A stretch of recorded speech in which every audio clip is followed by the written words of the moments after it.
நீளமான கூந்தல் தாழ்ந்து வந்ததென்ன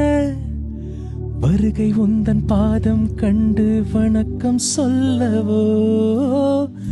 தேன் மிதக்கும் உதடு சேர்ந்திருப்பதென்ன ஒன்றை ஒன்று முத்தம் இட்டு இன்பம் கொள்ளவோ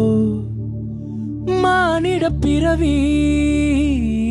என்னடி மதிப்பு உன் கால் விரல் நகமாய் இருப்பதே சிறப்பு 100 கோடி பெண்கள் உண்டு உன் போல் யாரும் இல்லையே ஆனால் கண்ணி உந்தன் கண்கள் மட்டும் காணவில்லையே